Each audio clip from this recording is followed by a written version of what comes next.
Welcome everyone to a new video here in Tenerife. It's a little bit of a different setup this one. I am in the office, but I wanted to jump on because we're getting so many emails and messages about anti-tourism protests. Should people still be booking?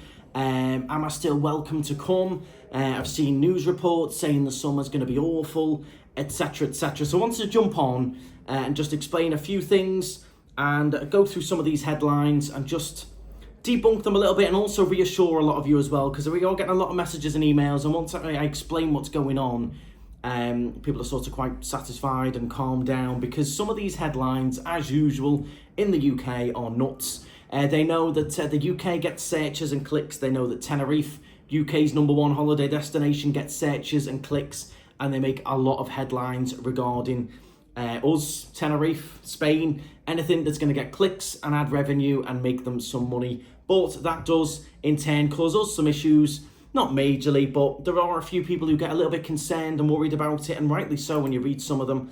But I just need to debunk a few things and explain a few things. So I am in the office. I'm not on my usual beach spots. You'll have to let me know. Do you prefer it here in the office or down by the beach? But I want to jump on. It's just a quick one, just to explain a few little bits. So the first one I've got here is at the Mail Online. Spanish anti-tourist fanatics tell Brits, "Don't come, we don't need you," in ranting open letter warning the worst summer in history of Mallorca. So you read that headline, you're like, whoa, that does not sound good at all. So Spanish anti-tourism activists have told holidaymakers to stay away in a ranting open letter. Leading protest groups have issued a letter urging Brits and other tourists to stay at home at the summer holidays, as they warn overcrowding, environmental degradation and other serious problems in Mallorca. So this is specifically to Mallorca. So people who were thinking of going to Mallorca are now like, oh my word, what is going on? So you've got to bear in mind, I mean, I can barely even read this.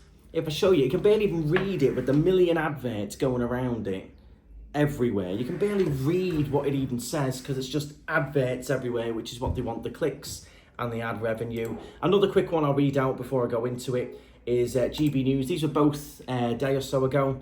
We started getting loads of messages about it.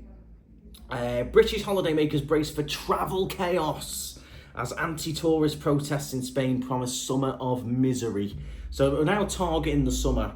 Why isn't it now? Why is it all of a sudden the summer? The escalating protests come ahead of planned international summit where activist groups will discuss coordinating their campaign against mass tourism. An anti-tourism activist has vowed a summer of misery across Spain this summer as they intensify their campaign against mass tourism. Protesters have recently blocked beauty spots and set fire to hire cars in popular destinations. So again, reads really bad. In Tenerife, mass vandals reportedly torched 20 rental vehicles at Costa Rica, reportedly. So, as you know, I'm sat in my car rental office right now, and I have zero concerns about it. In Los Cristianos, we have had an issue over the last few months with a bit of a car fire vigilante who sets fire to a couple of cars every month or so. Hopefully they get sorted out eventually. But as a car rental owner, I've got no concerns. And there's no actual evidence that was an anti-tourism act. So it could just have been vigilantes. It could just have been someone who likes fire. There's no actual proof that it was against tourism. I think a lot of people saw it was hire cars and they went, right, let's jump on it. Let's send a message and say that was us so that it can be anti-tourist. What I'm going to say is everyone over here is having an amazing time. Everything is as normal. There's no protests over here. We've got Carnival in Los Cristianos this weekend. Everyone is excited for. Every excursion is fully booked. The cars are mad busy. The bars and restaurants are mad busy. Everyone is having an amazing time. I've been here for 11 years in Los Cristianos. I'm in with tourists every single day. I'm in the middle of Los Cristianos now in our new car rental office, speaking to people every day. Me and Laura have got a bar across the road. I'm speaking to people every night in the bar. No one has noticed a single thing in Tenerife other than that news report that came out last week regarding the cars getting set on fire. Other than that, there is nothing going on, and you should be excited to come to Tenerife. You should be booking to come this summer, And you've really got to take a huge gulp of salt with a lot of this. I know I've said all this before, but people don't realise, and they get sucked in by all these headlines. I can barely even read again what it's saying. With the look at the page; it's just covered in adverts.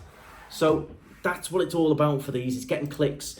What I find quite amusing is you've got the same issues going on in the UK with tourism hotspots being overcrowded, locals being forced out. They can't afford to live. The likes of Bournemouth, Cornwall. You have the same issues that the locals here are having issues with, overpricing, and yet there's no reports on any of that in the UK. There's no big "don't come to Bournemouth this summer" drama, because A, it won't get as many clicks, and B, doesn't look very good on the UK. But they're happy to constantly go in on Spain, Tenerife. They know it gets clicks. It doesn't affect anyone in the UK or the UK economy. It affects ours. They constantly go in on us. But how about reporting about all the locals in the UK who are having all of these troubles, the same as they have here? You've also got to bear in mind that these protests, they have a right to protest. I see both sides of it. You know, people can't afford to live in the areas they used to. A lot of the apartments are illegally being let on Airbnb. I don't agree with that. If it's a touristic complex, fine. But if you're illegally renting on Airbnb and online on a residential complex, then I agree. That's not right.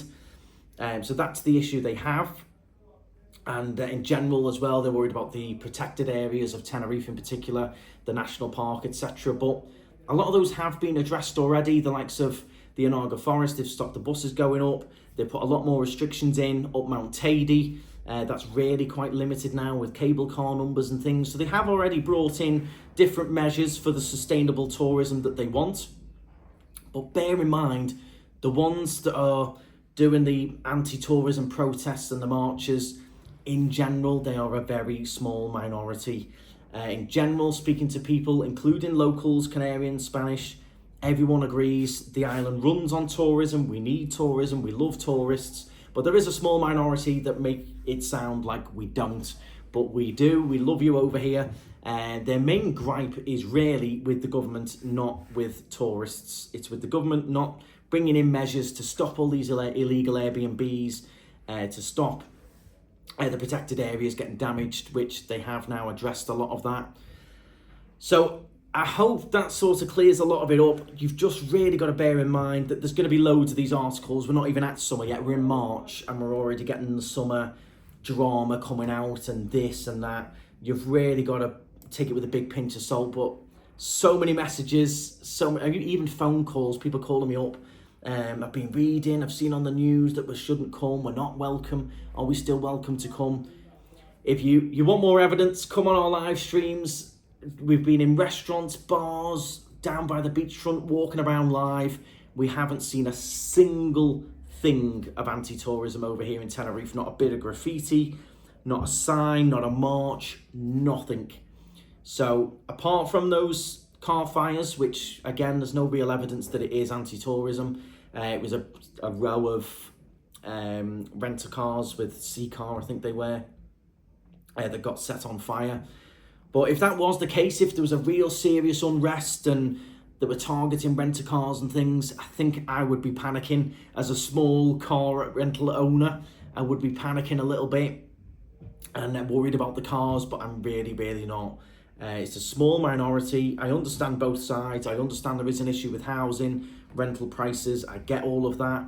But you've got to really push against the government rather than tourists. It's the government that need to set up all this stuff. Where are the inspections on all of these Airbnbs? Where's the checks going on all these residential complexes, renting apartments that shouldn't be? That's where they need to start going in on, sending inspectors in, checking what's going on, catching people out online, doing fake bookings for apartments that shouldn't be getting rented out. But it is concerning the way that and it's always the UK media as well. There's no Tenerife articles or Spain articles on all of this. It's always the UK media pumping out this stuff. Spain's anti-tourism protests intensify. Mallorca, Canary Islands and Barcelona brace for new summer disruptions. It's nuts, absolutely nuts, some of these articles. You really are going to have to take it with a big pinch of salt. If you're coming over in the summer, you should be excited. Everything is going to be as normal. You're going to have an amazing time, and you're going to love it. If you're thinking of booking to come over, or you're thinking of booking Spain, still go for it. Absolutely, you will have a wonderful time, trust me. We had all of this last year, all of these clickbaits. Everyone came over and everyone had a wonderful time. It's been going on for probably nearly 2 years now. All of the articles, they have the little odd protests going on. Did anything really happen that would disrupt your holiday? Or they make it sound like you're going to be having a nice meal and someone's going to come along and blow horns in your face and tell you to leave and tell you to get out. Not going to happen. And what I'd like, if anyone's been to Tenerife, particularly this year, last year, I'd like you to let me know in the comments your thoughts. Did you feel any unrest? Did you feel unwelcome? Did you see any problems? Did you see anything anti-tourist? Please let me know in the comments so we can reassure some people that Tenerife should be on your destination list. The Canary Islands should be on your destination list as well. And please do take these articles with a big, big pinch of salt. If you've got any questions, let me know down in the comments. Any updates, or if they do have marches and things, I will be back. I'll do some video updates on it and give you my perspective on it. But I live in a tourist hotspot. We've got a bar in a tourist hotspot, the car rental in a tourist hotspot, and I'm feeling nothing, seeing nothing other than everyone having a great time. It's 24 degrees out there. It's gorgeous. Everyone's loving it. Bars, restaurants full. So I hope that does help you all out and reassure you. But these articles are just crazy. They discuss it on the news as well. But as I say, why aren't we discussing Bournemouth? Why aren't we discussing Cornwall? All of these places that have the same issues in the UK. Houses, cottages being bought to rent on Airbnb for a fortune, where normally people would go and live down there. Let me know your thoughts on that. But thank you very much for watching. Do please hit the thumbs up. Make sure you hit the subscribe. Get yourself booked to Tenerife. Come and have an amazing time. We're UK's #1 for a reason. And you will have a wonderful, wonderful time. I promise you. I cannot promise you enough. You're going to love it. So get yourself over and stride on.